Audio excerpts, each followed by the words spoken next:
George, please tell us more about the trails. Well, like any other forest trails, Danum Valley, the trail that we went along was basically decent trails, not very wide openings. The vegetation was fully covered along the floor, forest floor, and representing more of the undulating and terrain that the valley has. We managed to hike to the Tumbling Falls. That took us 4 hours one way. Wow. Basically ascending. The maximum elevation that we covered was 320 meters. And then we managed to see quite diverse flora and fauna along the way. The waterfall must be really worth the effort to take 4 hours. The 4 hours doesn't really represent the toughness of the trek. What happened was that being a first timer in any forest and being photographed, definitely we would spend a lot of time taking photographs of subjects along the way. So we slowly snake our way through at a snail's pace, taking photographs along the way. Please tell us what you saw. Along the trail, we managed to see some interesting subjects like the rare lanternbug, and then also various fungi and insects. There's also one spot out of the sudden that the ranger stopped, and we all were told to keep quiet. What we was expecting to look out for is the endemic blue-banded pitta,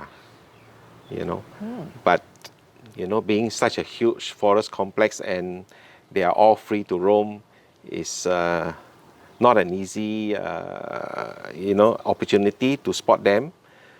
So, in our brief moment, stopping there didn't even give us that opportunity to view it. I see. Well, those are some of the creatures are very special. Can you tell us about your night walk?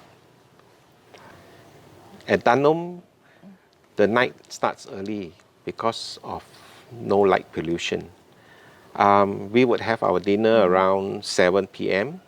and by 8, all of us would be ready, assembled at a designated point. Every one of us would have our torchlight, headlamps, and also leaf socks ready by that time to start our walk. And in our walk, we managed to see, the lanternbug, and then spiders. And our guides were very helpful. They spotted many subjects for us. And the first subject that we got to see for the first night walk was the endemic Borneo pit viper. Wow. Yeah.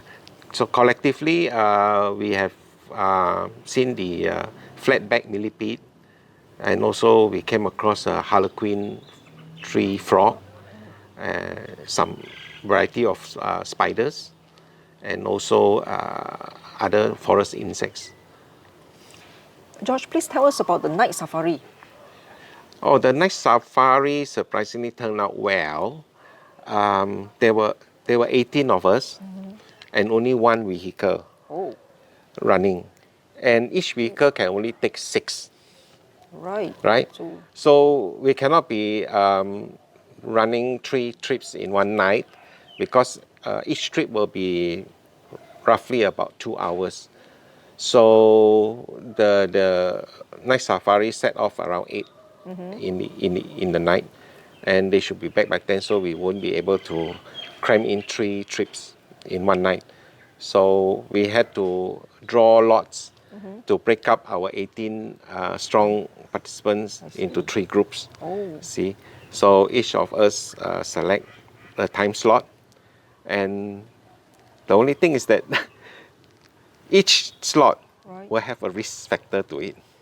You know, that it so happens that if that day the weather does not permit, then I see. they will not be able to go for the night safari. So fortunately, the first trip that were supposed to go the first night, they were very lucky. The rain stopped early, you know, so they did it. Everyone came back very happy. The second group went out. They were also very lucky. There was a slight rain only when they were on their way back. All right. Yeah. The third group went out, had a very clear weather, and also did the trip without any hitch. Right. So you're very lucky. Yes. How about the photos? Did the photos turn out well? Oh, yes, yes. Managed to get very good pictures, I mean, for myself. Because, you know, for night safari, it's total darkness out there. So we depend a lot on the available light for us to shoot the subject. And on the safari vehicle, they had a spotlight, and the ranger that controlled the spotlight was very experienced. What the ranger did was that whenever he spot a subject, he would inform all of us in the vehicle to get our cameras ready. He will point out roughly where the subject is, ask us to focus our camera, get our camera ready, and when we tell him that we are ready, he will move the spotlight to the subject. And that will give us the opportunity to shoot. And that is only just for the brief, maybe a minute, and then he will quickly move away the spotlight. So that way that he's concerned that he does not cause any adverse effect to the wildlife. I see. Yeah. So end of the day, we managed to get quite some Right. good pictures. Glad to hear that. Yes. What else can you tell us about the trip, George?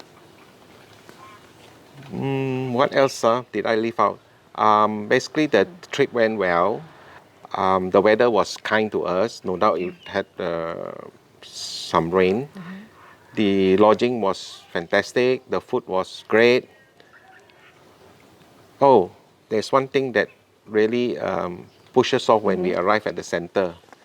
Because when we arrived, there was introduction by a officer in charge there. So one sentence that she mentioned really gave us a big shock.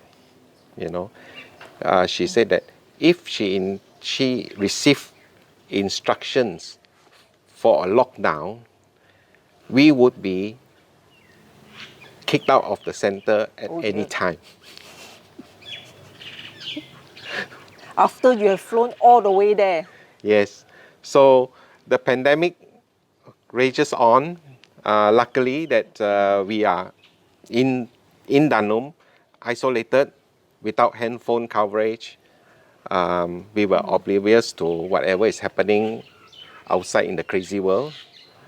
And everything went well.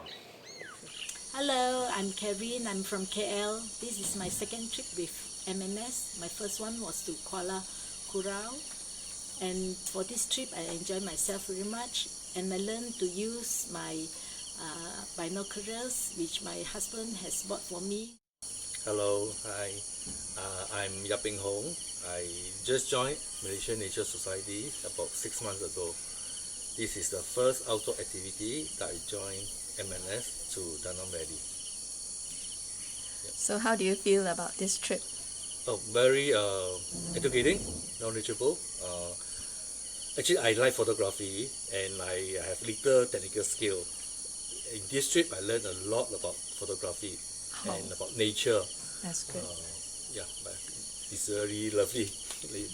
Come and join us again. Yes, yes.